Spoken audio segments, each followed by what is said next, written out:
দুনিয়াতে চলতে গেলে দুঃখ কষ্ট হয় না? যারা ঈমান নিয়ে চলে ওদের দুঃখ কষ্ট বেশি হয়। তা আল্লাহ বলছেন টেনশন করো না, কষ্ট পেও না, তোমার রব তোমাকে ছেড়ে দেননি। ওয়ালা সাউফা ইউতিকা রাব্বুকা ফাতারদা, তোমার রব তোমাকে শীঘ্রই দান করবেন আর তুমি সন্তুষ্ট হয়ে যাবে। আলাম ইয়াজিদকা ইয়াতীমান ফাআওয়া, আল্লাহ বলছেন আল্লাহ কি তোমাকে এতিম রূপে পাননি, এরপর আল্লাহ কি তোমাকে প্রতিপালন করে বড় করেননি? ওয়াজাদাকা দাল্লান ফাহাদা, আল্লাহ কি তোমাকে পথভ্রষ্ট পান নাই, তোমাকে আল্লাহ পাক হেদায়েত দেন নাই? তো আল্লাহ যে এগুলো করেছেন সে আল্লাহ তোমাকে পরকালে ইনশাআল্লাহ ভালো রাখবেন। ফাআম্মাল ইয়াতীমা ফালা তাকহার, তো তুমি এতিমদের প্রতি কঠোর হয়ো না। ওয়াম্মাস সাইলা ফালা তানহার, কেউ চাইলে তার হাতকে খালি ফিরিও না, ধমক দিও না। ওয়াম্মা বিনিআমাতি রাব্বিকা ফাহাদ্দিস, তোমার রবের এই সমস্ত নিয়ামতগুলো তুমি মানুষের কাছে বর্ণনা করতে থাকো। এর পরের সূরার দিকে খেয়াল দেখবেন, সূরা আলাম নাশরাহ লাকা সাদরাক, মনে হয় দুটো একটা আরেকটার সাথে পেয়ার। আলাম নাশরাহ লাকা সাদরাক, আমি কি তোমার হৃদয়কে প্রশস্ত করে দেই নাই? ওয়াদা'না আনকা উযরাক, তোমার বোঝাগুলো হালকা করিনি? কাকে বলছেন এগুলো আল্লাহ পাক? রাসূলুল্লাহ সাল্লাল্লাহু আলাইহি ওয়াসাল্লাম। যে মানুষটা জান্নাতে যাবে নিশ্চিত, এবং যিনি জান্নাতের দরজা না খুললে জান্নাতের দরজা কারো জন্য খোলা হবে না।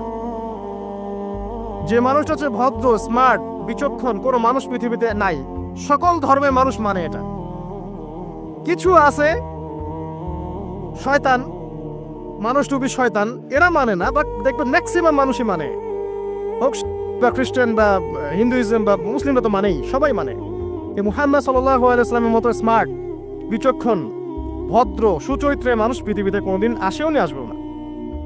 তো সেই নবীর জীবনটা আপনি পড়ে দেখবেন, আর রাহিকুল মাখতুম বইটা, যে চড়াই আর উতরাই, খালি দুঃখ, কষ্ট, যন্ত্রণা, লাঞ্ছনা, কন্টিনিউয়াসলি। আমাদের নবী সাল্লাল্লাহু আলাইহি ওয়াসাল্লাম তো 1 মাস শান্তিতে ঘুমানো নাই নবী হওয়ার পরে। যখন তিনি মারা যান, ফাতিমা রাদিয়াল্লাহু আনহার কথা মনে আছে না? কানে কানে কি জানি বললেন। তখন আমাদের নবী একটা কথা বলেছিলেন, আমি এই বয়সে সে কথাটা বুঝি, মাদ্রাসা লাইফে, ইউনিভার্সিটি লাইফে বুঝিনি। নবীজি বলেছিলেন তার মেয়েকে, ফাতিমা রাদিয়াল্লাহু আনহা তার কষ্ট দেখে কান্নাকাটি শুরু করলেন। আমাদের নবীজি তাকে কাছে ডেকে বললেন কানে কানে যে কি জানি একটা বললেন, তারপর ফাতিমা রাদিয়াল্লাহু আনহা চুপ করে গেলেন। তো পরে জিজ্ঞাসা করা হলো কি বলেছিলেন, তিনি বললেন আল আব্বাজান বলেছেন আজকের পর তোমার আব্বার কোনো কষ্ট থাকবে না, আর তুমি আমার পরিবারের মধ্যে সবার আগে আমার সাথে সাক্ষাৎ করবে। এই যে আজকের পর আমার আব্বার আর কোনো কষ্ট থাকবে না, এর মানে বোঝেন, মানে সারাটা নববী জীবন কত যে কষ্ট নবী সাল্লাল্লাহু আলাইহি ওয়াসাল্লামকে সহ্য করতে হয়েছে। আজকে জান্নাতে যাওয়ার দিন, আজকে আর তোমার আব্বার কোনো কষ্ট থাকবে না। এই মানুষটার যদি এই অবস্থা হয় তাহলে আমরা কি?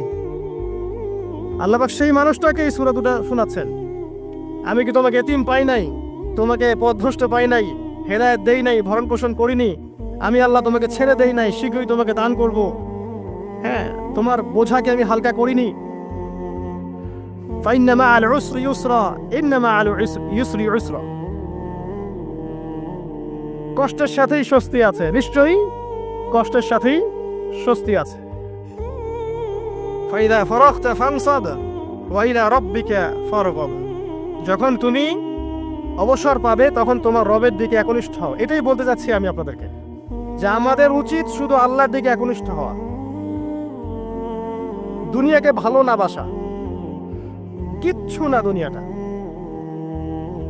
আমার চেয়ে ভালো আপনারা এটা জানেন না, কিচ্ছু না দুনিয়াটা, মানে মুহূর্তে ডিজাস্টার হয়ে যেতে পারে। আর যাদেরকে নিয়ে এই দুনিয়া, আমাদের মা বাবা, ভাই বোন, আত্মীয় স্বজন, স্ত্রী সন্তান, এরা সবাই যে যার হক চাচ্ছে, তাদের হক দিয়ে দেন, আপনি খুব ভালো, দিতে পারবেন না আপনি ভালো না। সারাটা জীবন করতে থাকেন, দেখবেন একদিন দিতে পারেন নাই, সে আপনাকে চিনবে না। নবী সাল্লাল্লাহু আলাইহি ওয়াসাল্লাম বলেননি কথাগুলো? জাহান্নামে যাওয়ার কারণ এগুলো উল্লেখ করেন নাই? কিসের আত্মীয় আর কিসের আপনজন আর কিসের অফিসের বস আর কিসের কি, সবাই সবার স্বার্থ নিয়ে পড়ে আছে। শুধু একজন সত্তা আপনার কাছে স্বার্থ চায় না, সে কে? আল্লাহ পাক। এটা যদি বুঝতে পারেন তাহলে দেখবেন মনটা আল্লাহর দিকে নরম হয়ে যাবে। আর মুসলিমদের এখন এই মানসিক আত্মশুদ্ধিটা বেশি দরকার। আমরা কেন যেন অস্থির জাতি হয়ে গেছি, এমন একটা মানসিকভাবে শান্তি নেই আমাদের মধ্যে। খেয়াল করে দেখবেন সারা দিন দুশ্চিন্তা, দুর্ভাবনা, পেরেশানি। নামাজে আসি তাও মনে হয় যত তাড়াতাড়ি নামাজ শেষ করতে পারলে বাস।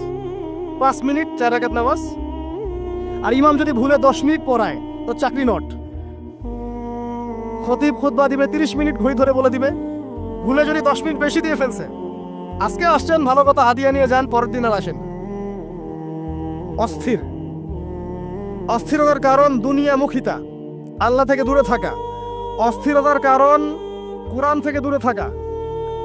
অস্থিরতার কারণ নিয়মিত সুন্নাহর উপর আমল না করা, ডেইলি জিকির আজগারগুলো না করা, ডেইলি কোরআন তেলাওয়াত না করা, হাদিস অনুবাদ সহ না পড়া, দিনের জ্ঞান চর্চা না করা, দিনী হালাকাগুলোর মধ্যে না বসা।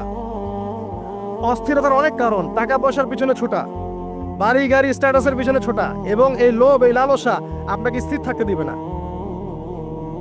অস্থিরতার কারণ এই যে আমরা বলি মেটেরিয়ালিজম, আমরা বলি বস্তুবাদিতা, এগুলো অস্থিরতার কারণ। এগুলো কখনো আপনাকে স্বস্তি দিবে না। আপনি যত দৌড়াবেন দুনিয়ার পেছনে, দুনিয়া আপনার থেকে তত পালাতে থাকবে। আর আল্লাহ পাক বলেছেন, হে আদম সন্তান, আমার ইবাদতের জন্য সময় বের করো, আমি তোমাকে 2টা জিনিস দিব। 1 নাম্বার, তোমার হাতকে আমি স্বচ্ছলতা দিয়ে ভরে দিব, আর 2 নাম্বার, তোমার সমস্ত অভাব আমি দূর করে দেব।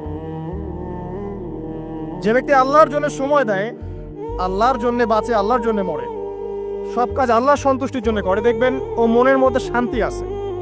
হয়তোবা তার 5 তলা 10 তলা বাড়ি নাই, BMW নাই, সুজুকি জিক্সার নাই, তারপরে দেখবেন সে অনেক শান্তিতে আছে, কারণ তার মনের মধ্যে একটা প্রশান্তি কাজ করে।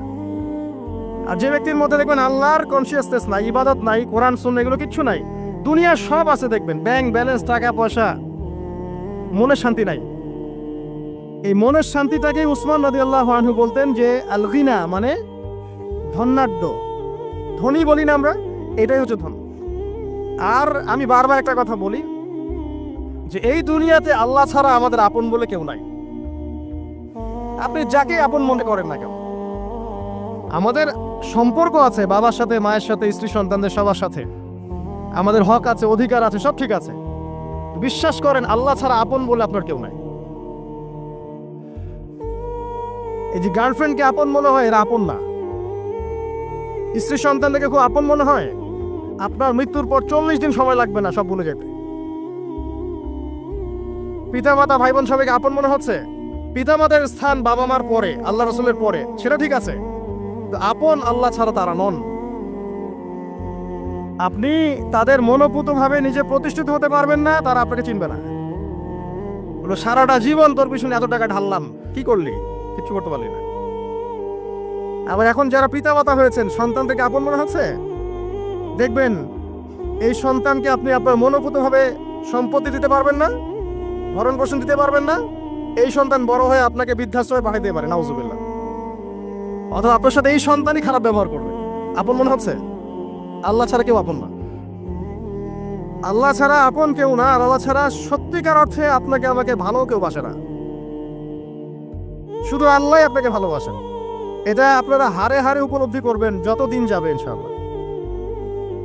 তাই শুধু সেই আল্লাহর জন্যই নিজেকে খালেস করে দেন, আর যার যার হক তাকে তাকে দিয়ে দেন।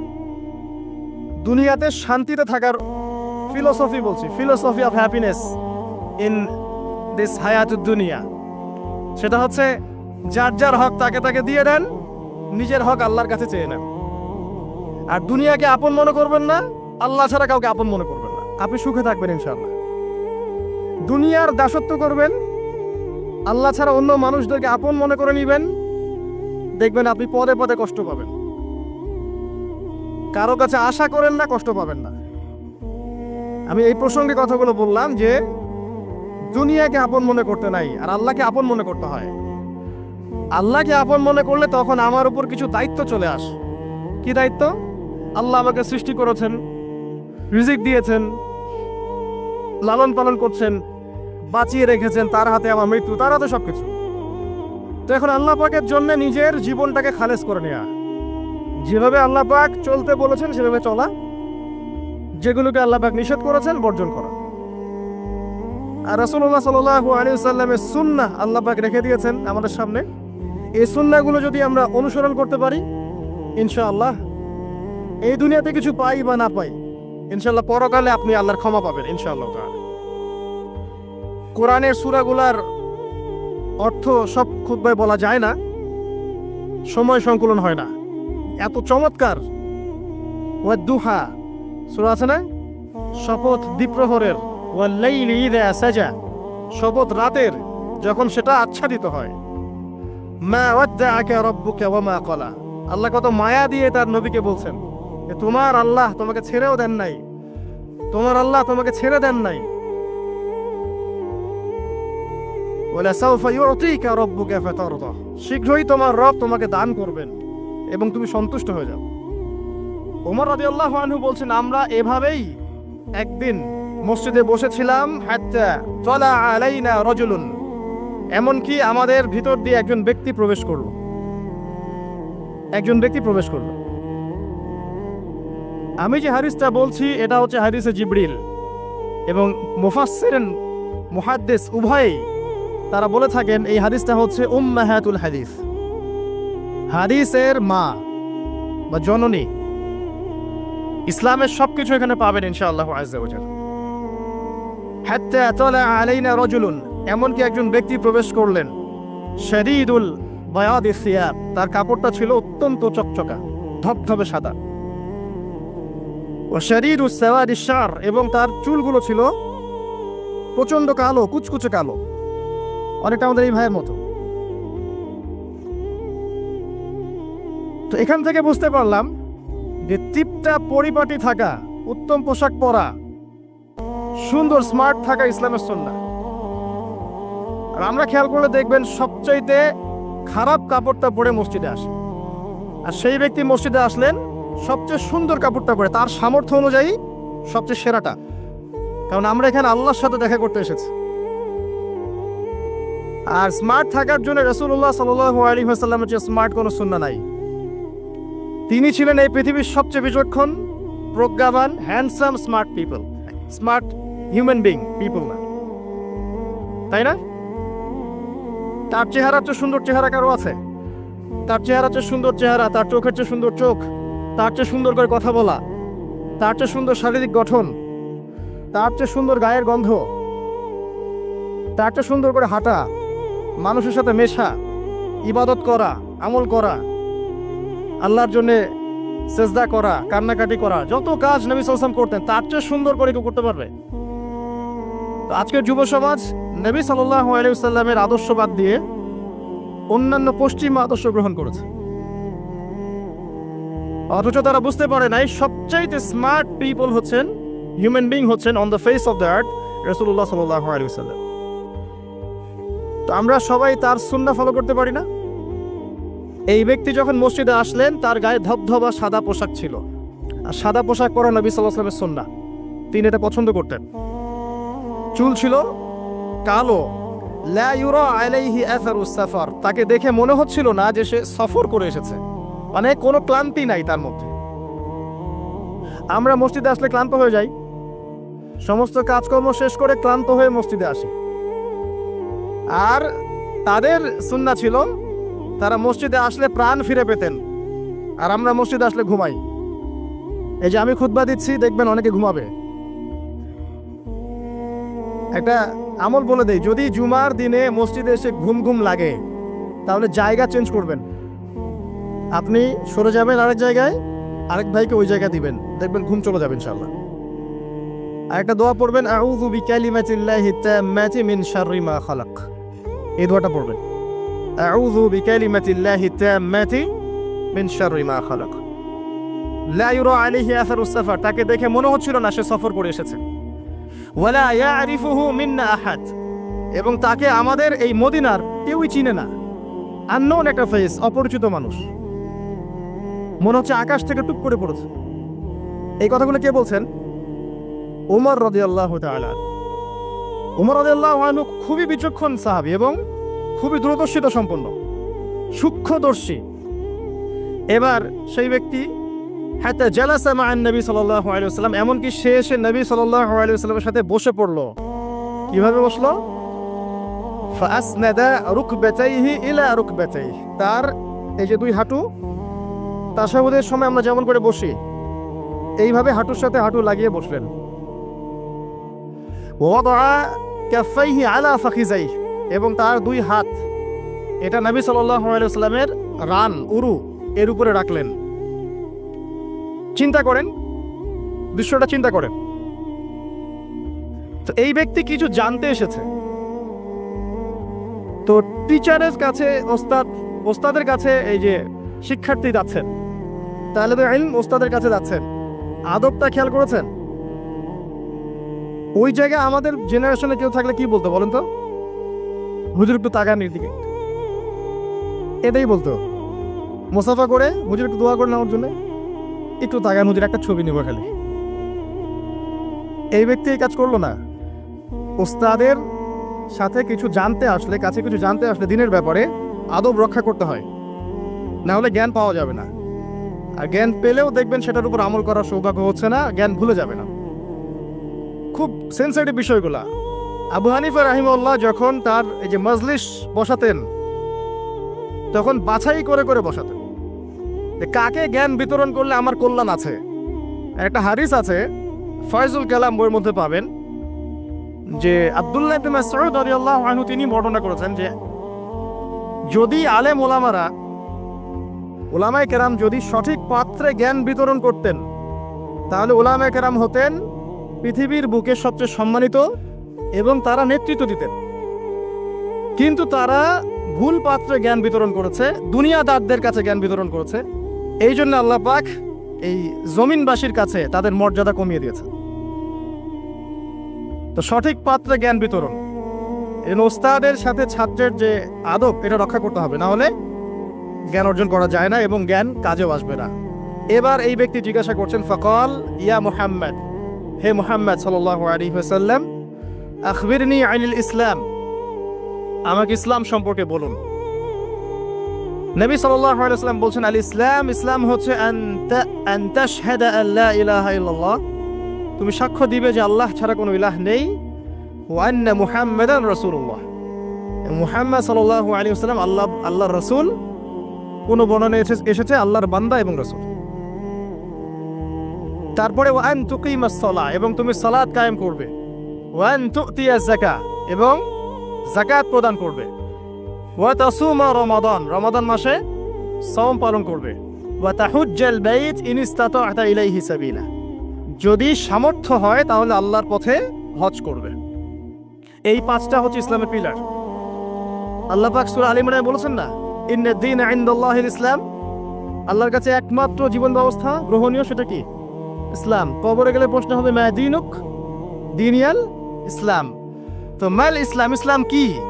এইটা হচ্ছে ইসলাম, ইসলামের সংজ্ঞা। পাঁচটা পিলার, এটা হচ্ছে ইসলাম। এটাকে স্বীকার করে নিলে একজন ব্যক্তি মুসলিম হয়, ঈমান নিয়ে আসলে মুমিন হয়, তাকওয়া অবলম্বন করলে মুত্তাকি হয়, আর হৃদয়ের মধ্যে কলবে ইহসান চলে আসলে মুহসিন হয়ে যায়। এটা সবচেয়ে বড় স্টেজ। তো এবার এই ব্যক্তি বলছেন, সাদাত, আপনি সত্য বলেছেন। উমর রাদিয়াল্লাহু আনহু বলছেন, ফাআজিবনা লাহু, আমরা অবাক হয়ে গেলাম। ইয়াসআলুহু ওয়া ইউসাদ্দিকুহু, এই ব্যক্তি নিজেই প্রশ্ন করলো, নিজে আবার সত্যায়ন করলো। এটা কি হয় কখনো? কেউ যখন জানতে আসে কিছু টিচারের কাছে, সে কি সত্যায়ন করতে পারবে আপনার কথা ঠিক আছে এটা বলতে পারবে? তার মানে সে আগে থেকে উত্তর জানতো। উমর রাদিয়াল্লাহু আনহু কিন্তু এখন খুব কনসিয়াস এই ব্যক্তি কে আসলে। এইটুকু আমরা একটু আলোচনা করে নিই। নবী সাল্লাল্লাহু আলাইহি ওয়াসাল্লাম এখানে বলেছেন ইসলাম মানে হচ্ছে সাক্ষ্য দেয়া লা ইলাহা ইল্লাল্লাহ এবং মুহাম্মাদুর রাসূলুল্লাহ। এই তো এর মানে হচ্ছে, খুব সংক্ষিপ্ত আকারে বলছি, খুতবায় অনেক বড় বলার সময় থাকে না। এর মানে হচ্ছে আমাকে তাওহীদের উপর থাকতে হবে এবং শিরক থেকে দূরে থাকতে হবে। আর মুহাম্মাদুর রাসূলুল্লাহ মানে হচ্ছে আপনাকে সুন্নাহর উপর থাকতে হবে, বেদাত থেকে দূরে থাকতে হবে। আবার বলছি, লা ইলাহা ইল্লাল্লাহ সাক্ষ্য দেওয়ার মানে হচ্ছে তাওহীদের উপর থাকতে হবে, শিরক থেকে দূরে থাকতে হবে। আর মুহাম্মাদুর রাসূলুল্লাহ এই সাক্ষ্য দেওয়ার অর্থ হচ্ছে আমাকে নবীর সুন্নাহর উপর থাকতে হবে, বেদাত থেকে দূরে থাকতে হবে। তাওহীদ আপনারা জানেন, তাওহীদে রুবুবিয়্যাহ, তাওহীদে উলুহিয়্যা, একটা কি তাওহীদে আসমা ও সিফাত। মানে একমাত্র আল্লাহকেই সৃষ্টিকর্তা, পালনকর্তা, রিজিক দাতা, জীবন মৃত্যুর মালিক, বিধান দাতা, সন্তান দাতা, হায়াত মতের মালিক, সবকিছু কোথা থেকে হয়? আল্লাহ থেকে। এই কনসেপ্টের নাম হচ্ছে লা ইলাহা ইল্লাল্লাহ। আর যদি কেউ আল্লাহর সাথে শিরক করে, মানে কেউ মনে করে আল্লাহ ছাড়া কোনো সৃষ্টিকর্তা আছেন, বা আল্লাহ নাই, বা আল্লাহ আছেন আরো কেউ আছে, অথবা কেউ যদি আল্লাহ ছাড়া অন্য কারোর জন্য সিজদা করে, অন্য কারো কাছে দোয়া করে, অন্য কারো কাছে সন্তান চায়, অন্য কোথাও নজর করে, অন্য কোথাও মানত করে, আল্লাহ ছাড়া অন্য কারো নামে কসম করে, ঠিক আছে, তাকদীরকে অস্বীকার করে, দুনিয়ার জন্য দিনের জ্ঞান অর্জন করে, ঠিক আছে, তারপর আল্লাহ ছাড়া অন্য কারো কাছে সন্তান চায়, এরকম অনেক বিষয় আছে। এই কাজগুলোতে কেউ যদি লিপ্ত হয় তাহলে সে কি করবে? শিরক করবে। তো এই হলো সংক্ষিপ্ত আকারে বললাম, আপনার তাওহীদ এর উপর থাকতে হবে, লা ইলাহা ইল্লাল্লাহ, তখন শিরক করা যাবে না। তাওহীদে থাকলে জান্নাত, আর শিরকে থাকলে বিনা হিসেবে জাহান্নাম। কারণ নবী আল্লাহ রাব্বুল আলামিন সূরা নিসার মধ্যে বলেছেন, ইন্নাল্লাহা লা ইয়াগফিরু আন ইউশরাকা বিহি, আল্লাহ পাক শিরক করার গুনাহ মাফ করেন না, ওয়া ইয়াগফিরু মা দুনা যালিকা লিমান ইয়াশা, এছাড়া অন্য যে কোনো গুনাহ আল্লাহ পাক যাকে ইচ্ছা মাফ করে দিবেন। কিন্তু শিরক করার পরে বিনা তওবায় যদি মারা যায়, এই গুনাহ মাফ হবে না। এই জন্য শিরক থেকে সর্বোচ্চ সতর্ক থাকতে হবে। আরেকটা বিষয় কি, মুহাম্মদুর রাসূলুল্লাহ, যখন মুহাম্মদুর রাসূলুল্লাহ বলেছি, তার মানে আমার নিজের ইচ্ছায় ইসলামের মধ্যে কোনো আমল করার ইখতিয়ার নাই। আমি চাইলেই নামাজ পড়তে পারবো না, চাইলেই রোজা রাখতে পারবো না, চাইলেই হজ করতে পারবো না, যাকাত দিতে পারবো না, আমি কিছুই করতে পারবো না ইসলামের মধ্যে। যেটাই করব সেটা রাসূল সাল্লাল্লাহু আলাইহি ওয়াসাল্লাম, সাহাবায়ে কেরাম তাদের থেকে প্রমাণিত থাকতে হবে। মানে আমি এই জুমার নামাজ 3 রাকাত পড়তে পারবো না, পারবো? যদি বলি নামাজ তো খুব ভালো কাজ, 2 এর জায়গায় 3 পড়লে সমস্যা কি? নামাজ বাতিল হয়ে যাবে। কারণ নবী সাল্লাল্লাহু আলাইহি ওয়াসাল্লাম 2 রাকাত পড়েছেন, আপনাকে 2 রাকাতই পড়তে হবে। আবার যদি বলি 1 রাকাত পড়বো, হবে? মুহাম্মদুর রাসূলুল্লাহ মানে প্রতিটা আমল নবী সাল্লাল্লাহু আলাইহি ওয়াসাল্লাম যেভাবে করেছেন সেইভাবে করা। তার কথার সাথে তার কাজের সাথে যদি কারো কথা কাজ মিলে যায়, সেটা গ্রহণ করতে কোনো সমস্যা নাই। কিন্তু তার কথার সাথে তার কাজের সাথে যার কথাই মিলবে না, সেটা গ্রহণ না করাই আপনার উপর ওয়াজিব। এক কথায় আমাদের ইবাদত বন্দেগী করার, দিনের পথে চলার একমাত্র আদর্শ মানদণ্ডকে মুহাম্মদ সাল্লাল্লাহু আলাইহি ওয়াসাল্লাম, এটাই হচ্ছে মুহাম্মদুর রাসূলুল্লাহ। এরপরে বলেছেন ওয়া আন তুকিমাস সালাহ, সালাত কায়েম করতে। সালাত কায়েম মানে খুব শর্টকাটে বলছি, আল্লাহ যেন সবাইকে তৌফিক দেন, আমাকে সহ আপনাদের সবাইকে 5 ওয়াক্ত সালাত জামাতে পড়ার চেষ্টা করতে হবে। যদি মিস হয়ে যায়, যখন ঘুম থেকে উঠবেন পড়ে নেবেন। সফরে আছেন, জমা করে নেন, কসর করে নেন। বা আপনি ভুলে গেছেন, যখনই মনে পড়বে তখনই পড়তে হবে, পড়তেই হবে। বা অ্যাটলিস্ট আপনি কোনো কারণে আসতেই পারছেন না, কোনো সমস্যা আছে, বাসায় অ্যাটলিস্ট জামাত করে পড়ে নেন, নামাজ মিস দেওয়া যাবে না। আমাদের দেশে মুসলিমদেরকে নিয়ে বড় বড় কথা বলার সময় নাই এটা এখন, কারণ আমাদের দেশে মুসলিমদের মধ্যে 90% নামাজ পড়ে না। 5 ওয়াক্ত নামাজ জামাতে পড়েন না 90% মুসলিম। অতএব বেনামাজি মুসলিমদেরকে নিয়ে আপনি খেলাফত কায়েম করবেন নাকি? তো বেসিক কাজগুলো আগে বেশি ইম্পর্টেন্ট। এছাড়া একটা বিষয় আছে, নামাজ সঠিক ওয়াক্তে পড়া। অনেক সময় দেখা যায় ওয়াক্ত চলেই যাচ্ছে, নামাজের কোনো হুঁশ নাই। আল্লাহ পাক হেফাজত করুন আমাদেরকে, সঠিক ওয়াক্তে নামাজ পড়া এবং রাসূলুল্লাহ সাল্লাল্লাহু আলাইহি ওয়াসাল্লামের সুন্নাহ মতো নামাজ পড়া। 3G 4G নামাজ চলবে না, 5 মিনিটে 4 রাকাত নামাজ শেষ, এটা রাসূলের সুন্নাহ ছিল না। কিন্তু একটা বিষয় হচ্ছে জায়েজ হয়ে যাবে, একটা হচ্ছে সুন্নাহ, দুটোর মধ্যে অনেক পার্থক্য আছে। কুলি না করলে ওযু হবে না, কুলি যদি না করি ওযু হবে না। ওযুর ফরজের মধ্যে কুলি আছে, কুলি না করলে ওযু হয়ে যায়, কিন্তু সুন্নাহ মতো ওযু হবে না, হবে? একটা জিনিস হচ্ছে জায়েজ, একটা হচ্ছে সুন্নাহ। আপনি কোনটা নেবেন? সুন্নাহ। মুহাম্মদুর রাসূলুল্লাহ কে বলেছে? আমরাই তো বলেছি। অতএব প্রত্যেকটা কাজ তার সুন্নাহ মতো হতে হবে। তিনি নামাজ পড়তেন ধীর স্থির ভাবে, তাই না? তাড়াহুড়া করে, ধীর স্থির ভাবে, সূরা কেরাত ঠিক মতো করে, রুকু সাজদা সুন্দর মতো করে, খুশু খুজুর সাথে, বিনয়ের সাথে এইভাবে সালাত পড়ার পরেই দেখবেন এই জাতি সফলতা অর্জন করছে, তার আগে হবে না। এরপরে বলেছেন নবী সাল্লাল্লাহু আলাইহি ওয়াসাল্লাম যাকাতের কথা, ওয়া আন তুতিয়াজ যাকাত। যাকাত কেন? কারণ ইসলামিক, মনে রাখবেন, ইসলামিক ইকোনমিক্স এর বেস হচ্ছে যাকাত, সাদাকা, আপনার হালাল ব্যবসা, কৃষিভিত্তিক অর্থনীতি। আর বর্তমানের যে ইকোনমিক্স চলছে সারা ওয়ার্ল্ড ওয়াইড, যেটার মূল সেন্টার হচ্ছে পশ্চিমা বিশ্ব, এই ইকোনমিক্সের মূল বেস হচ্ছে রিবা বা সুদ। দেখেন, শ্রম রাখা অবস্থায় কিন্তু আমরা মিথ্যা কোনো একটা বলি না, চিটিং করি না, করতে গেলে মনে বাধা আসে, তাই না? মানুষকে ঠকাই না। আমরা শ্রম রাখা অবস্থায় কিন্তু আল্লাহ দেখছেন মনে করে আমরা খাই না, পান করি না, স্ত্রী হালাল তাকেও ছুই না। তো হালাল গুলো ছেড়ে দেই সিয়াম রেখেছি বলে, আল্লাহ দেখছেন বলে, এটাই আল্লাহ কনসিয়াসনেস। এটা যদি সিয়ামের মাধ্যমে অর্জন করা যায় তাহলে আমাদের টোটাল লাইফ থেকে গুনাহ দেখবেন ইনশাআল্লাহ আস্তে আস্তে কমে গেছে। এটা উদ্দেশ্য আর কি। একটা আল্লাহ রাসূল সাল্লাল্লাহু আলাইহি ওয়াসাল্লাম বলেছেন, ওয়া তাহুজ্জাল বাইত ইন ইসতাতা'তা ইলাইহি সাবিলা। সামর্থ্য হলে কি করতে হবে? বাইতুল্লাহ হজ করবেন। আল হজ টাইটেলের জন্য করবেন, ভোট পাওয়ার জন্য করবেন, মানুষ ভালো বলবে এই জন্য করবেন, হাজী সাহেব বলবে এই জন্য করবেন? হজের উদ্দেশ্য কি? হজের উদ্দেশ্য হচ্ছে ইব্রাহিমী একত্ববাদ শিখে আসা। হজের যে কাজগুলা, এগুলো ইব্রাহিম আলাইহিস সালামের সুন্নাহর মধ্যে অন্তর্ভুক্ত। ইব্রাহিম ছিলেন তাওহীদপন্থী, শিরকের সাথে আপোষ করেন নাই, পরিবার ছেড়ে দিয়েছেন, বাবা বের করে দিয়েছে, আগুনে ফেলে দিয়েছে, স্ত্রীকে রেখে আসছেন, সন্তানকে রেখে আসছেন শুধুমাত্র আল্লাহর জন্য। ইয ক্বালা লাহু রাব্বুহু আসলিম, যখনই আল্লাহ তার রব তাকে বলেছেন ইসলাম কবুল করো, মানে আত্মসমর্পণ করো, ক্বালা আসলামতু লিরাব্বিল আলামিন, তিনি বলেছিলেন কি? আমি আল্লাহর কাছে আত্মসমর্পণ করছি। এই যে ইসলাম, আত্মসমর্পণ, এটা হচ্ছে ইব্রাহিম আলাইহিস সালামের কাছে শিখতে হবে। এটা শিখতে হজ করতে যেতে হবে। সাফা মারওয়া সাই করার সময় যদি আমার চেতনা এরকম না আসে যে এইভাবেই ওই যে হাজরা আলাইহিস সালাম তার ছোট্ট সন্তানকে পানি খাওয়ানোর জন্য এই দৌড়াদৌড়ি করেছেন, হা হুতাশ করেছেন, একবার এই পাহাড় একবার ওই পাহাড়, ছোট্ট শিশু কাঁদছে পানির জন্যে, এই ফিলিংসটা না আসলে ওখানে জগিং হবে, ওই ফিলিংস আর হবে না। ওই সাফা মারওয়া কি হবে? জগিং হবে। ওই চেতনাটা আসতেছে না। তো এই সাফা মারওয়া কেন সাই করবেন? কার সুন্নাহ এটা? ওই কাজটা হাজরা আলাইহিস সালামের, ওই কাজটা আল্লাহর কাছে এত ভালো লেগেছিল, আল্লাহ পাক কিয়ামত পর্যন্ত সেটা রেখে দিয়েছেন, দেন নাই? ওই মায়ের আর্তনাদ তাহলে চিন্তা করেন। আর ওই মায়ের সন্তানকে ইসমাঈল আলাইহিস সালাম, এই সন্তানের আদর্শ দেখবেন। বাবা বলছেন যে ইয়া বুনাইয়া ইন্নী আরা ফিল মানামি আন্নী আযবাহুক, হে আমার ছেলে, আমি দেখেছি স্বপ্নে আমি তোমাকে জবাই করছি, ফানজুর মাযা তারা, তোমার কি রায়, তোমার কি খেয়াল?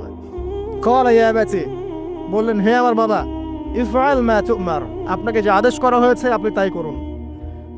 সাতাজিদুনি ইনশাআল্লাহু মিনাস সাবিরিন, ইনশাআল্লাহ আপনি আমাকে সবরকারী, ধৈর্যশীল পাবেন। এই সন্তানটাকে মানুষ করেছে তার মা হাজরা আলাইহিস সালাম, তার বাবা কিন্তু তাকে মানুষ করে নাই। ওই হাজরা যিনি সাফা মারওয়া সাই করছেন, এরকম মায়ের গর্ভ থেকেই এমন সন্তান আশা করা যায়। আর আমাদের পরিবারে, আমাদের সমাজের স্টার জলসা জি বাংলার স্ত্রীদের কাছে এমন সন্তান আশা করা যায় না। অপসংস্কৃতি দিয়ে এবং দুনিয়াবি বিষয়গুলো দিয়ে, ভোগ বিলাস, এগুলো দিয়ে এত মত্ত হয়ে গেছে এরা যে আল্লাহর তাওহীদ, আল্লাহর সুন্নাহ, ইসলামের আদর্শ, মূল্যবোধ সব ভুলে গেছে। সন্তানও বড় হচ্ছে মাশাআল্লাহ সেইভাবে। পরিবারগুলো যেন এখন এক একটা জাহান্নামের টুকরা। অথচ আল্লাহ পাক বলেছিলেন কু আনফুসাকুম ওয়া আহলিকুম নারা, নিজে জাহান্নামের আগুন থেকে বাঁচো, পরিবারবর্গকে বাঁচাও। অনেক বড় বড় মানে রিনাউন্ড ফ্যামিলিগুলো, ইসলামিক ফ্যামিলিগুলো ভিতরে ভিতরে দেখা যায় ফিতনা দিয়ে ভর্তি। পারিবারিক ফিতনার কারণে দেখা যায় যে দিন নিয়ে চলা, দিনের পথে কাজ করা, প্রচার প্রসার করা অনেক মুশকিল হয়ে পড়ে। তো পরিবারের পিতা যদি ইব্রাহিমের মতো হতে না পারে, মায়েরা যদি হাজরা আলাইহিস সালামের মতো হতে না পারে, এবং সন্তানরা যদি ইসমাঈল আলাইহিস সালামের মতো হতে না পারে, আপনি এরকম আদর্শ পরিবারও কল্পনা করতে পারবেন না, এবং এরকম পরিবারগুলো দিয়ে আদর্শ সমাজও কখনো বাস্তবায়ন হবে না। এমন হওয়ার তৌফিক আল্লাহ পাক আমাদেরকে দান করুন, আমিন। আরেকটা হজের চেতনা আছে, সেটা হচ্ছে ঐক্য। হজ মুসলিম উম্মাহকে ঐক্যবদ্ধ করে, আর হজ করে আসার পরে আমরা আবার বিভক্ত হয়ে যাই। সুবহানাল্লাহ। হজের মধ্যে হানাফি, আহলে হাদিস, দেওবন্দি, বেরলভী, আটরশি, চরমোনা এগুলো মারামারি হয় না? হজে হয় না? হজে সবাই এক হয়ে যায়, মাশাআল্লাহ। আর যখনই দেশে আসি বা যে যার জায়গায় চলে যাই, আবার যে যার মত পথ ধরি, তাই না? এতে করে উম্মার উপকার হচ্ছে। আমরা যত ছোটখাটো মাসলা মাসালগুলো নিয়ে যখন আমরা মসজিদগুলো ভাগ করছি, এতে আমাদের উম্মার উপকার হচ্ছে, তাই না? মুহাম্মদ সাল্লাল্লাহু আলাইহি ওয়াসাল্লাম খুশি হবেন আমাদেরকে দেখলে কিয়ামতের মাঠে, হাউজে কাউসারে পানি দিবেন, আমাদের জন্য খাতির যত্ন করবেন। আল্লাহ বোঝে তৌফিক দান করুন। উম্মার সবচেয়ে দুঃখজনক জায়গাটা হচ্ছে অনৈক্য।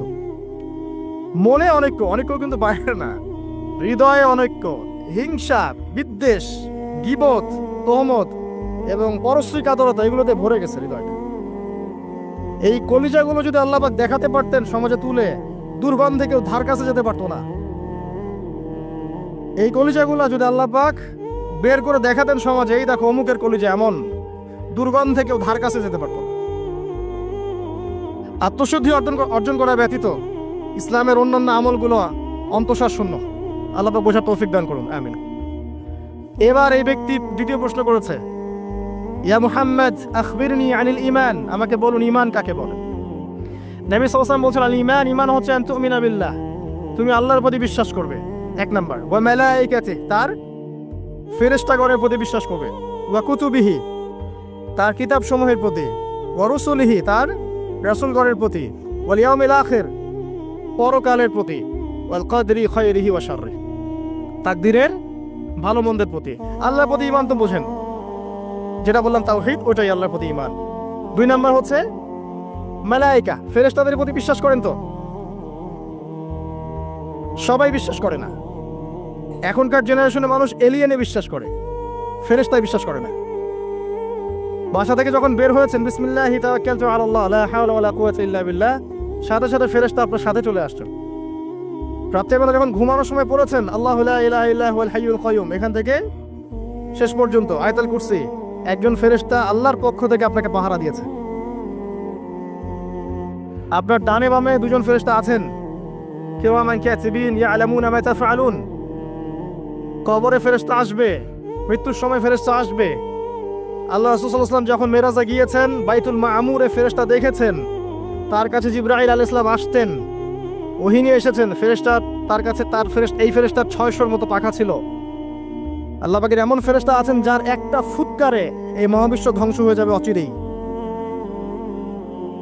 আন তুমিনা বিল্লাহি ওয়া মালাইকাতিহি, তার ফেরেশতা মণ্ডলীর প্রতি বিশ্বাস স্থাপন করবে।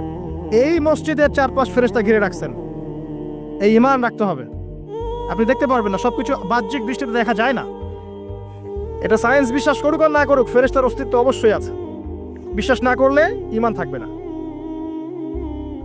আরেকটা বিষয় হচ্ছে ওয়া কুতুবিহি, আসমানি সমস্ত কিতাবে বিশ্বাস করা। আমরাই একমাত্র জাতি, ভালো করে মনে রাখবেন, আমরা মুসলিমরাই একমাত্র জাতি যারা তাওরাত, জাবুর, ইনজিল সহ যত আসমানি কিতাব আছে সবগুলোর প্রতি ঈমান রাখি।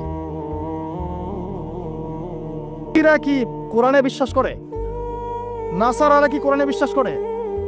আমরা ওদের তাওরাতেও বিশ্বাস করি, জাবুরেও বিশ্বাস করি। তো কারা অসাম্প্রদায়িক? এই যে একটা ট্যাগ লাগিয়ে দেওয়া হচ্ছে এখন, তাহলে কারা অসাম্প্রদায়িক? ওয়া রুসুলিহি, প্রত্যেকটা রাসূলকে আমরা বিশ্বাস করি। আল্লাহর পক্ষ থেকে যত রাসূল এসেছেন সবাইকে কি করি? আমরা বিশ্বাস করি। লা নুফাররিকু বাইনা আহাদিন মিনহুম, তাদের কারো মাঝে আমরা কোনো পার্থক্য করি না। আমরা মুসা আলাইহিস সালামকে মানি না? ঈসা আলাইহিস সালামকে মানি না? এবং ফলো করি মুহাম্মদ সাল্লাল্লাহু আলাইহি ওয়াসাল্লামকে, কারণ তিনি আমাদের সর্বশেষ নবী এবং সবচেয়ে নিউ এডিশনটাই তো মানুষ নিবে, তাই না? তিনি সবচেয়ে নিউ এডিশন এবং ফাইনাল টেস্টিমেন্ট, এই জন্য আমরা তাকে ফলো করি। আমরা অনেক স্মার্ট। কি মুহাম্মদ সাল্লাল্লাহু আলাইহি ওয়াসাল্লামকে মানে? খ্রিস্টানরা কি মুহাম্মদ সাল্লাল্লাহু আলাইহি ওয়াসাল্লামকে মানে? তাহলে কারা সাম্প্রদায়িক, কারা অসাম্প্রদায়িক? আমরা সবাইকে মানি, প্রত্যেক আসমানি কিতাবে বিশ্বাস করি, প্রত্যেক নবী রাসূলকে বিশ্বাস করি। এবং ইসলাম সবচেয়ে উদার নৈতিক ধর্ম। এর চেয়ে উদার নৈতিক মানবতা প্রেমী কোনো ধর্ম নাই পৃথিবীতে। এবং এটা একমাত্র রিলিজন যেখানে প্রত্যেকটা বিষয়ের সমাধান আছে। আপনি মানেন আর নাই মানেন, কেউ বাধ্য করেনি। মানলে আপনি আল্লাহর আনুগত্য করবেন এবং জান্নাতে যাবেন ইনশাআল্লাহ। যদি না মানেন, আপনার বিচার পরকালে আল্লাহ পাক করবেন। কেউ কারো উপরে জবরদস্তি করতে যাবে না, তাই না? লা ইকরাহা ফিদ্দিন, দিনের মধ্যে কোনো বাড়াবাড়ি নাই। ফাযাক্কির ইন্নামা আনতা মুযাক্কির, তুমি উপদেশ দাও, তুমি শুধুমাত্র কি উপদেশদাতা, লাস্তা আলাইহিম বিমুসাইতির, তুমি কারো উপরে দারোগা নও, জাস্ট মেসেজ পৌঁছে দেয়া, মানলে মানবে, না মানলে না, সিম্পল। এর জন্য কি বোমাবাজি করতে হবে? রাষ্ট্রের মধ্যে অরাজকতা সৃষ্টি করতে হবে? হিন্দু মুসলিম মারামারি করতে হবে? কিচ্ছু করতে হবে না। এগুলো ইসলামের সাথে সাংঘর্ষিক, এগুলো করতে যাবেন না। বরং এইসব কাজের কারণে ইসলাম ক্ষতিগ্রস্ত হয়, মুসলিমরা ক্ষতিগ্রস্ত হয়। মুসলিমদের সবচেয়ে বেশি দরকার এখন পড়াশোনা করা, পড়াশোনা করা, জ্ঞান অর্জন করা। জ্ঞান অর্জন করতে থাকেন, ইনশাআল্লাহ আল্লাহ আপনার হৃদয়ের চোখ খুলে দেবেন ইনশাআল্লাহ। আল্লাহ পাক সবাইকে পরিপূর্ণ জ্ঞান অর্জন করা তৌফিক ইনায়াত করুন, আমিন। আরেকটা বলেছিলেন ওয়াল ইয়াউমিল আখির, পরকালে বিশ্বাস করা, তাই তো? পরকাল মানে এই মৃত্যু থেকে শুরু হবে পরকাল, তারপরে কবরের প্রশ্ন উত্তর। যে ব্যক্তি পৃথিবীতে আল্লাহর সাথে শিরিক করেছে সে কখনো মান রব্বুক প্রশ্নের উত্তর দিতে পারবে না। যদি শিরিক থেকে তওবা না করে মারা যায়, সে কখনো মান রব্বুকা প্রশ্নের উত্তর দিতে পারবে না, পসিবল না। যে ব্যক্তি পৃথিবীতে তাওহীদের উপর থাকবে ইনশাআল্লাহ, সে ব্যক্তি মান রব্বুক প্রশ্নের উত্তর দিতে পারবে। পৃথিবীতে যে ব্যক্তি ইসলামকে ঠাট্টা বিদ্রুপে ছলে গ্রহণ করেছে, এর আনুগত্য করেনি, একে রিজেক্ট করেছে, সে মা দীনুকা প্রশ্নের উত্তর দিতে পারবে না। পৃথিবীতে যে ব্যক্তি রাসূল সাল্লাল্লাহু আলাইহি ওয়াসাল্লামের আদর্শ মতো চলেনি, মান নাবিয়ুকা বা মান হাযার রাজুল বুইসা ফিকুম, এই প্রশ্নের উত্তর দিতে পারবে না। আর বিশ্বাস করেন, যারা এই তিনটা প্রশ্নের উত্তর দিতে পারবে, অর্থাৎ তাওহীদপন্থী, সুন্নাহপন্থী এবং দ্বীনকে পরিপূর্ণরূপে গ্রহণকারীরা, তাদেরকে আরো একটা প্রশ্ন করা হবে। ফেরেশতারা অবাক হয়ে বলবেন যে কিভাবে তুমি এগুলো জানলা, কিভাবে তুমি এগুলো জানলা? সে ব্যক্তি তখন বুক ফুরিয়ে বলবে যে আমি করাতু কিতাবাল্লাহ, আমি আল্লাহর কিতাব পড়েছি, ফাআলিমতু, এরপরে জেনেছি। তো আল্লাহর কিতাব পড়া হয় তো মাশাআল্লাহ নিয়মিত, আল্লাহর কিতাব নিয়মিত পড়া হয় তো মাশাআল্লাহ। পড়বেন প্রিয় ভাইয়েরা, ডেইলি আধা ঘন্টা হলেও, আমি বলি 10টা মিনিট হলেও কোরআন পড়বেন। আধা ঘন্টা পড়লে আরো ভালো, 1 ঘন্টা পড়লে সবচেয়ে ভালো হয়। সবচেয়ে ভালো হয় ডেইলি 1 পারা করে পড়তে পারলে। আমার পরিবার বর্গ এই কাজটা করে মাশাআল্লাহ, ডেইলি 1 পারা পড়তে চেষ্টা করে, আমি পারি না। কারণ শুধুমাত্র তোতা পাখির মতো পড়ে গেলে আমার মন ভরে না, যতক্ষণ পর্যন্ত না আয়াতগুলোকে নিয়ে আমি ভাবছি, গবেষণা করছি, অর্থটা বুঝতে হবে। তো ডেইলি 1 পারা পড়ার অভ্যাস করলে হবে কি, মাসে 30 পারা, প্রতি মাসে 1 খতম। দেখবেন আপনার জীবনে বরকত আসতেছে, আপনার হায়াতে বরকত হচ্ছে, রিজিকে বরকত হচ্ছে, মনে একটা শান্তি থাকবে। আর কোরআন যে যত বেশি তেলাওয়াত করে, মানসিক চাপ নেওয়ার ক্ষমতা তার তত বেশি থাকে। এটা আপনি প্রমাণিত, পরীক্ষা করে দেখেছি আমি। 3 দিন 7 দিন কোরআন থেকে দূরে থাকলে মানসিক চাপ নিতে পারি না, কিন্তু কোরআনের অ্যাটাচমেন্টে থাকলে, সংস্পর্শে থাকলে দেখবেন আপনি মানসিক চাপ নিতে পারতেছেন, কারণ এটা আল্লাহর পক্ষ থেকে নাজিল করা অভ্রান্ত সত্যের উৎস। এই হলো পরকাল, প্রশ্নের উত্তর। তারপরে পুনরুত্থান, যেখানে 50,000 বছর দাঁড়িয়ে থাকতে হবে। মানুষ অতিষ্ঠ হয়ে যাবে যে বিচার কেন শুরু হচ্ছে না। একবার আদম আলাইহিস সালামের কাছে, একবার নূহ, একবার মুসা, একবার ঈসা, সবার কাছে মানুষ ছুটতে থাকবে, বিচারটা শুরু হোক অ্যাটলিস্ট। জান্নাত জাহান্নাম পরে দেখা যাবে, আগে শুরুটা হোক। দাঁড়ায় থাকতে থাকতে আমরা শেষ। এই যে ঘাম দিয়ে কারো টাকনু, কারো হাঁটু, কারো বুক, কারো গলা, চিন্তা করা যায়? দেখবেন, খেয়াল করে, নামাজ যদি 10-এর জায়গায় 15 মিনিট হয়, অস্থির মুসল্লি থাকতে পারে না। আর এই যুগের মানুষটা বেশি অস্থির, বিকজ অফ এই টেকনোলজিক্যাল রেভলিউশন। এগুলো আমাদেরকে খুব ফাস্ট সবকিছু পাওয়ার একটা তাড়না সৃষ্টি করে। সব দ্রুত পেতে হবে, দ্রুত পেতে হবে, এই জন্য স্থির না, তারা অস্থির। তো ওই অস্থির মানুষকে আল্লাহ পাক কিয়ামতের মাঠে দাঁড় করে রাখবেন 50,000 বছর। সূরা মাআরিজ পড়ে দেখেন। এরপরে আমাদের নবী সাল্লাল্লাহু আলাইহি ওয়াসাল্লামের কাছে আসবেন যখন মানুষেরা, তিনি তখন একমাত্র ব্যক্তি তিনি, যিনি উঠে সেজদায় পড়ে যাবেন আল্লাহর কাছে। আল্লাহ বলবেন, তোমার যা ইচ্ছা তুমি চাও, কবুল করা হবে। এই ব্যক্তির আদর্শ আমরা এখনো মানতে পারি নাই। এই ব্যক্তির স্টাইলে দাড়ি রাখলে আমাদের লজ্জা লাগে, এই ব্যক্তির স্টাইলে চুল রাখলে, জুব্বা পরলে বা তাকওয়ামূলক পোশাক পরলে, সুন্নতসম্মতভাবে চললে আমাদের লজ্জা লাগে, মনে হয় আমরা আনসোশ্যাল হয়ে গেছি, ব্যাকডেটেড হয়ে গেছি, পিছায় পড়ছি। এই ব্যক্তি সুপারিশ করবেন, তিনি পড়েই থাকবেন সেখানে যতক্ষণ পর্যন্ত আল্লাহ পাক তার দোয়া কবুল করেন। এটা একটা। আরেকটা হচ্ছে, যখন কবিরা গুনাহগার ব্যক্তিদেরকে জাহান্নামের জন্য আযাবের ফয়সালা হয়ে যাবে, আমাদের নবী সাল্লাল্লাহু আলাইহি ওয়াসাল্লাম সুপারিশ করে এই উম্মতের কবিরা গুনাহগার ব্যক্তিদেরকে জান্নাতে নিয়ে যাবেন ইনশাআল্লাহ। এই ব্যক্তিকে গালি দেয়া হয়, এই ব্যক্তিকে তার চরিত্র নিয়ে কথা বলা হয়, এই ব্যক্তিকে নিয়ে কত কিছু করা হয়। আল্লাহ পাক তাদেরকে হেদায়েত নসিব করুন। অথচ এই ব্যক্তি মুহাম্মদ সাল্লাল্লাহু আলাইহি ওয়াসাল্লাম বলেছেন, কাশ আমি যদি আমার ভাইদেরকে দেখতে পেতাম। সাহাবীরা বলতেন, ইয়া রাসূলুল্লাহ, আমরা কি আপনার ভাই নই? নবীজি বলতেন সাল্লাল্লাহু আলাইহি ওয়াসাল্লাম, তোমরা আমার সাহাবী, আমার ভাই তারা যারা আমার পরে, তোমাদের পরে আসবে, যারা আমাকে না দেখে ঈমান নিয়ে আসবে। আমরা হচ্ছি তার ভাই। সুবহানাল্লাহ। এরপরেও এই উম্মার মধ্যে যারা আলেম ওলামা, ইলমের চর্চা করবেন, ইলমের প্রচার প্রসার ঘটাবেন, তাদের সাথে রাসূল সাল্লাল্লাহু আলাইহি ওয়াসাল্লামের একটা সখ্যতা থাকবে। এই উম্মতের মধ্যে যারা এতিমদের দেখাশোনা করবে, মিসকিনদের দেখাশোনা করবে, তারা নবী সাল্লাল্লাহু আলাইহি ওয়াসাল্লামের সাথে এই জান্নাতে এতটুকু দূরত্বে থাকবে। যারা বিধবা এতিম মিসকিনদের দেখাশোনা করবে, এতটুকু দূরত্ব থাকবে। যে ব্যক্তি তার চরিত্রকে হেফাজত করতে পারবে, নবী সাল্লাল্লাহু আলাইহি ওয়াসাল্লাম বলেছেন, তার জন্য আমি জান্নাতের মাঝখানে একটা ঘরের জিম্মাদার হব। এরকম অনেক হাদিস আছে। এই ব্যক্তি একমাত্র ব্যক্তি যিনি আপনাকে ছাড়া জান্নাতে যাবেন না, যিনি জান্নাতে না গেলে জান্নাতের দরজা খোলা হবে না, যিনি পুল সিরাতের মতো জায়গাতেও ইয়া নাফসি বলবেন না, বলবেন ইয়া উম্মতি ইয়া উম্মতি। তিনি একমাত্র ব্যক্তি যাকে কবরে দেখানো হবে আপনাকে আমাকে।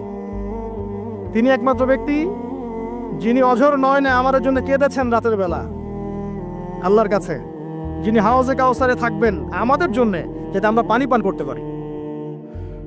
আল্লাহ পাক আমাদেরকে রাসূল সাল্লাল্লাহু আলাইহি ওয়াসাল্লামের সুন্নাহ পরিপূর্ণরূপে মেনে চলার তৌফিক দান করুন এবং তার আদর্শ বাস্তবায়ন করার তৌফিক দান করুন এবং গর্বের সাথে তার সুন্নাহ ফলো করার তৌফিক আল্লাহ পাক দান করুন। আমিন। এরপরে আরো অনেক বিষয় থাকবে জান্নাত জাহান্নাম পর্যন্ত, আপনারা পড়ে নেবেন, এগুলো আপনারা জানেন। এরপরে একটা পয়েন্ট আছে, ওয়াল কদরি খায়রিহি ওয়া শাররিহি, তাকদীরের ভালো মন্দ। এখানে জাস্ট অল্প কিছু কথা বলছি।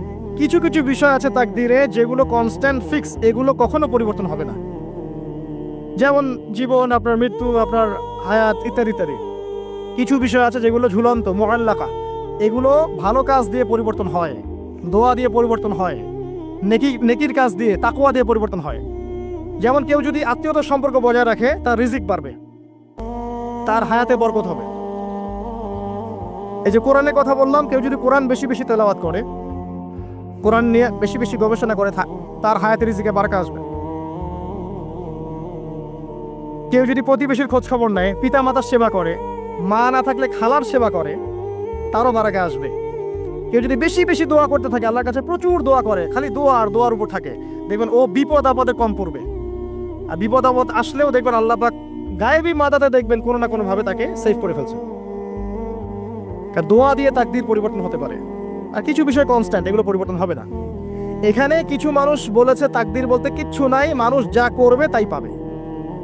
তাকদীর বলতে কিচ্ছু নাই, মানুষ যা কাজ করবে সেটাই মানুষ পাবে, মানে মানুষের কর্মের স্বাধীনতাই চূড়ান্ত।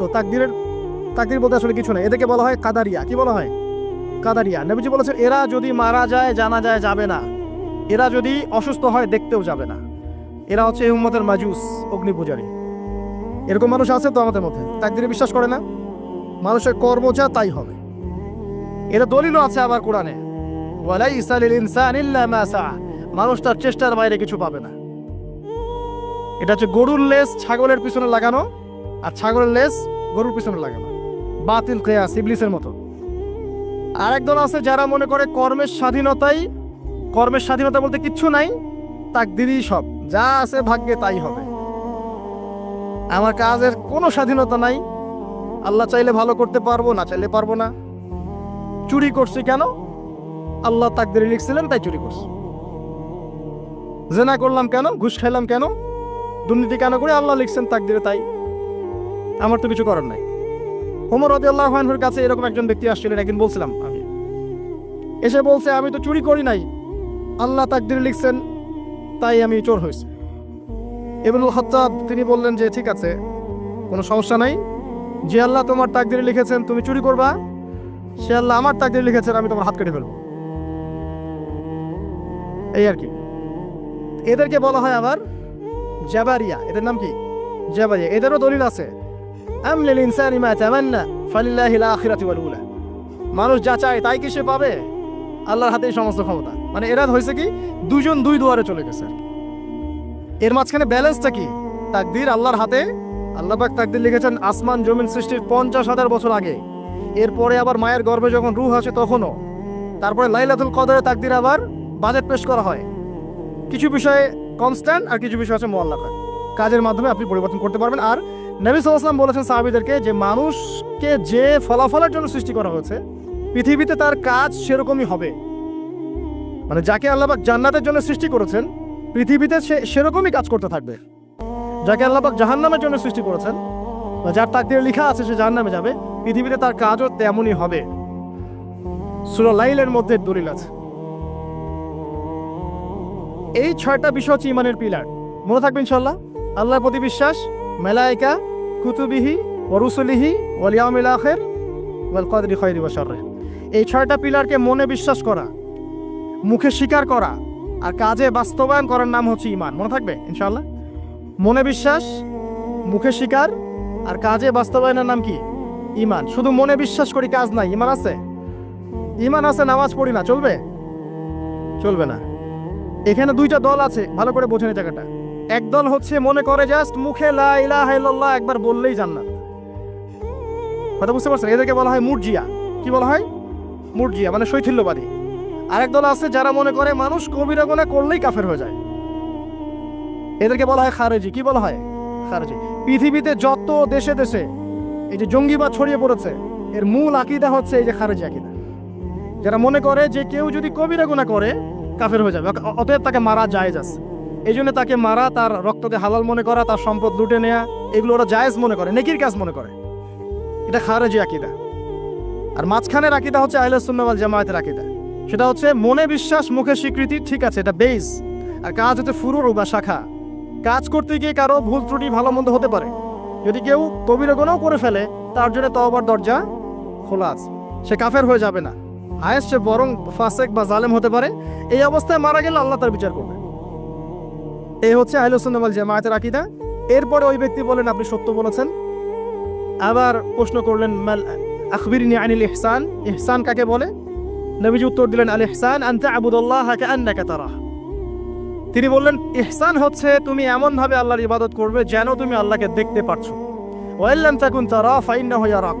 তুমি যদি আল্লাহকে দেখতে না পারো, বিশ্বাস রাখবে আল্লাহ তোমাকে দেখছেন। এই যে এই কনসিয়াসনেস, আল্লাহ কনসিয়াসনেস নিয়ে ইবাদত করার নাম হচ্ছে ইহসান। ইহসান যে ব্যক্তি আয়ত্ত করতে পারবে সে হবে মুহসিন, মুসলিম, মুমিন, মুত্তাকি, মুহসিন, একদম হাইয়েস্ট লেভেল। তাহলে এই হচ্ছে ইহসান। ইহসান যার মধ্যে থাকবে সে কিন্তু পাপ করতে পারে না খুব একটা। খেয়াল করে দেখেন, আন তা'বুদাল্লাহা কাআন্নাকা তারা, তুমি এমন ভাবে আল্লাহর ইবাদত করবে যেন তুমি স্বয়ং আল্লাহকে দেখতে পাচ্ছো। আল্লাহকে যদি কেউ দেখতে পারতো সে কি কখনো আল্লাহর বিরুদ্ধে যেতে পারতো? এই বিষয়টাই হচ্ছে ইহসান। আর আল্লাহকে কেউ এই দুনিয়ায় খালি চোখে দেখতে পারবে না। এই জন্য আল্লাহ রাসূল বলেছেন যে ওয়াইল্লাম তাকুন তারা, তুমি যদি তাকে দেখতে না পারো ফাইন্নাহু ইয়ারাক, তিনি তোমাকে অবশ্যই দেখছেন। আল্লাহকে হাজির নাজির জেনে ইবাদত করতে হবে। আল্লাহ পাক তৌফিক দান করুন, আমিন। প্রত্যেকটা কাজ, নামাজ, রোজা, হজ, যাকাত, জিকির, আজকার, তাসবিহ, তাহলিল, সবকিছু, ব্যবসা বাণিজ্য, চাকরি বাকরি যা আছে সব আল্লাহকে হাজির নাজির জেনে করলে মানুষ হারাম থেকে বেঁচে থাকতে পারবে ইনশাআল্লাহ আযজা ওয়া জাল। চতুর্থ প্রশ্ন করেছেন এই ব্যক্তি, আখবিরনি আনিস সাআহ, আমাকে কিয়ামত সম্পর্কে বলুন। নবীজি বলছেন মাল মাসউলু আনহা বিআ'লামা মিনাস সাইল। এই ব্যাপারে প্রশ্নকারী আর উত্তরদাতা এর বেশি কেউ কিছু জানে না। যাকে জিজ্ঞেস করা হচ্ছে আর যে জিজ্ঞাসা করছে তাদের জ্ঞান সমান। আমি আসলে জানি না কবে কিয়ামত হবে। কেউ জানে কবে কিয়ামত হবে? সূরা লুকমানের শেষে আছে না, ইন্নাল্লাহা ইনদাহু ইলমুস সাআহ ওয়া ইউনাজিলুল গায়স ওয়া ইয়ালামু মা ফিল আরহাম ওয়া মা তাদরি নাফসুম মাযা তাকসিবু গাদা ওয়া মা তাদরি নাফসুম বিআইয়ি আরদিন তামুত। 5টা বিষয় আল্লাহ ছাড়া কেউ জানে না। কিয়ামত কবে হবে, বৃষ্টি কখন কোথায় বর্ষিত হবে, আগামীকাল কোন নফস কি অর্জন করবে কি হারাবে, কার মৃত্যু কোথায় হবে, এগুলো আল্লাহ ছাড়া কেউ জানে না। তো এই জন্য তিনি বলেছেন মাল মাসউলু আনহা বিআ'লামা মিনাস সাইল, এই বিষয়ে জিজ্ঞাসিত ব্যক্তি প্রশ্নকারী চেয়ে বেশি জানে না। তিনি থেমে যান নাই প্রশ্নকারী, তিনি বলছেন আখবিরনি আন আমারাতিহা। আচ্ছা, আপনারা তো জানেন না এক্স্যাক্টলি কবে কিয়ামত হবে, তাহলে আপনি বলেন এর কিছু আলামত বলেন, সাইন্স বলেন। নবীজি বললেন 2টা মাত্র। একটা হচ্ছে আন তালিদাল আমাতু রাব্বাতুহা, যখন দেখবে দাসী তার মনিবকে জন্ম দিচ্ছে। দাসী তার মনিবকে জন্ম দিচ্ছে মানে ন্যায় অন্যায়, সত্য মিথ্যা, হালাল হারামের মানদণ্ড উল্টে যাবে, দুনিয়া উল্টা পাল্টা হয়ে যাবে। দাসী কি মনিবকে জন্ম দিতে পারে? মানে মানদণ্ড কি হবে? উল্টে যাবে। আর একটা ব্যাখ্যা হচ্ছে ওলামায়ে কেরাম করেছেন যে পিতা মাতাদের সাথে শেষ জামানায় দাস দাসীর মতো আচরণ করা হবে। এটাও ঠিক আছে ব্যাখ্যা। একটা আধুনিক ব্যাখ্যা হচ্ছে যে সত্যিকার অর্থেই দাসী মনিবকে জন্ম দিবে। কিভাবে? ফ্যামিলিস্ট রেভলিউশন এবং রিবার কারণে। ফ্যামিলিস্ট রেভলিউশনের কারণে মেয়েরা এত বেশি বস্তুবাদী হয়ে যাবে যে তারা সন্তান জন্ম দেওয়ার ফুরসত পাবে না। এই যুগটাকে আসছে, সন্তান জন্ম দেওয়ার ফুরসত পাবে না। এটা অন্য কান্ট্রিগুলোর দিকে তাকায় দেখেন, এটা অ্যাভেলেবল হচ্ছে। তখন দরিদ্র রাষ্ট্র থেকে দেখা যায় মেয়েদেরকে হায়ার করতে হয়, গর্ভ এখন হায়ার করা হয় সন্তান জন্ম দেওয়ার জন্য। সেখানে কি হবে? এক ব্যক্তির স্পাম, শুক্রাণু সেখানে ইনজেক্ট করা হবে। 9 মাস এখানে সন্তানটা বড় হবে। এই 9 মাস তাকে মাশাআল্লাহ খুব ভালো খাবার দাবার দেওয়া হবে এই মহিলাটাকে। এরপর সেই মহিলা সন্তান জন্ম দিবে। দেওয়ার পরে তার ডিউটি শেষ, তাকে তার পারিশ্রমিক দিয়ে দেওয়া হবে এবং সে তার জায়গায় চলে যাবে। তো সে কাকে জন্ম দিয়ে গেল? সে মনিবকে জন্ম দিল। দাসী তার মনিবকে জন্ম দিল। সুবহানাল্লাহ। এই যুগ না থাকলে এই ব্যাখ্যা বোঝা যেত না। এই সুন্নতের, এই জাহেলি সুন্নতের সবচেয়ে বড় দৃষ্টান্ত হচ্ছে সিঙ্গাপুর। আর অনেক কান্ট্রি আছে, এগুলো হচ্ছে অ্যাভেলেবল। তো দাসী তার মনিবকে জন্ম দিচ্ছে এখনো। এরপরে এই ব্যক্তি ফানসালাকা, এই ব্যক্তি চলে গেলেন। ফালাবিস্তু মালিয়ান, আমরা সবাই স্তব্ধ হয়ে বসে থাকলাম। এরপরে রাসূল সাল্লাল্লাহু আলাইহি ওয়াসাল্লাম বললেন, ইয়া ওমর আতাদরি মান ইসরাইল, হে ওমর তুমি কি জানো এই ব্যক্তি কে ছিল যে প্রশ্ন করেছে? না, ওমর ইবনে খাত্তাব বলেন, আল্লাহু ওয়া রাসূলুহু আ'লাম, আল্লাহ এবং তার রাসূল ভালো জানেন। নবী সাল্লাল্লাহু আলাইহি ওয়াসাল্লাম বললেন, ইন্নাহু জিবরিল, এই ব্যক্তি হচ্ছে জিবরাইল আলাইহিস সালাম। আতাকুম ইউআল্লিমুকুম দীনাকুম, তিনি এসেছিলেন তোমাদেরকে তোমাদের দিন শেখাতে। তিনি কেন এসেছিলেন? তোমাদের দিন শেখাতে। জিবরাইল আলাইহিস সালাম এইটা ইতিহাসে, এই পৃথিবীর ইতিহাসে কিয়ামত পর্যন্ত একবার, অনলি ওয়ান টাইম, এই একবারই, for the very first and last time, একবারই মানুষের রূপ ধরে এই জনসমক্ষে সবার সামনে এসেছেন। আর এই হাদিসটা হচ্ছে নবী সাল্লাল্লাহু আলাইহি ওয়াসাল্লামের ইন্তেকালের বেশ অল্প কিছুদিন আগের হাদিস, খুব বেশি দূরের হাদিস নয়। এখানে ইসলামের দিন, আতাকুম ইউআল্লিমুকুম দীনাকুম, তোমাদেরকে তোমাদের দিন শেখাতে এসেছেন। দিনের প্রশ্ন, মৌলিক প্রশ্ন হচ্ছে এখন তাহলে 4টা। ইসলাম কাকে বলে, ঈমান কাকে বলে, ইহসান কাকে বলে, কিয়ামত কবে হবে। তার মানে কিয়ামত কবে হবে এ বিষয় নিয়ে বা আখিরুজ জামান নিয়ে স্টাডি করা, গবেষণা করা, সচেতন থাকা দিনের 25%। কত পার্সেন্ট? মিনিমাম 25%। এটা এই কারণে করা হয় যাতে করে আগামী দিন সম্পর্কে, আগামী সম্পর্কে মানুষ সচেতন থাকতে পারে। আল্লাহ রাসূল সাল্লাল্লাহু আলাইহি ওয়াসাল্লাম যতগুলো আলামত কিয়ামতের বলে গেছেন, এই কারণে কি বলে গেছেন? যাতে করে মানুষ হতাশ হয়ে যাবে, বরং এই কারণ যাতে করে মানুষ সচেতন থাকতে পারে। কাউকে যদি বলা হয়, আল্লাহ যদি তার কাছে স্বপ্নে জানিয়ে দেন বা কোনোভাবে দৃঢ় ইয়াকিন তার কাছে আসে বা তার কাছে ওহী চলে আসে কারো কাছে যে তুমি আর 1 বছর বাঁচবা, তোমার হায়াত 1 বছর বাকি আছে, বলেন এই ব্যক্তি পাপ বেশি করবে না পুণ্য বেশি করবে? কোনো ডাউট নাই। তো স্ক্যাডোলজিক্যাল আলোচনাগুলো এই কারণে নয় যাতে করে মানুষ হতাশ হয়ে যায়, বরং এই কারণে যাতে করে আগামী সম্পর্কে মানুষ সচেতন থাকতে পারে, আমল করে প্রিপারেশন নিতে পারে। শুধু এই 2টা আলামত, নবী আরো অনেক আলামত বলে গেছেন। আমার অনেক লেকচারে এই বিষয় ছিল আগে, আপনারা দেখে নিতে পারবেন। যে রিবা বলেন, সময় সংকীর্ণ হয়ে যাওয়া বলেন, সত্য মিথ্যার মানদণ্ড উল্টে যাওয়া, হালালকে হারাম করা, হারামকে হালাল করা, হ্যাঁ, চন্দ্র যে দ্বিখণ্ডিত হয়ে যাওয়া থেকে শুরু করে ভূমিকম্প, মহামারী, জলোচ্ছ্বাস, এভরিথিং যেগুলো হচ্ছে এখন র্যাপিডলি, এগুলো সবই কিন্তু কিয়ামতের সায়েন্স। এ বিষয়ে আর অনেক কিতাব আছে, এগুলো পড়লে আপনারা জানতে পারবেন। আমরা আজকে একটা হাদিস শিখলাম। এই হাদিসের নাম হচ্ছে হাদিসে জিবরিল। এটাকে বলে উম্মাহাতুল হাদিস, উম্মাহাতুল হাদিস, সমস্ত হাদিসের মা এই হাদিসটা। এই হাদিসের মধ্যে মৌলিক 4টা প্রশ্ন করা আছে: ইসলাম কাকে বলে, ঈমান কাকে বলে, ইহসান কাকে বলে, কিয়ামত কবে হবে। আমরা আল্লাহর কাছে জুমার দিনে দোয়া করছি, আল্লাহ পাক যেন আমরা সবাইকে এই হাদিসের উপর আমল করার তৌফিক দান করেন।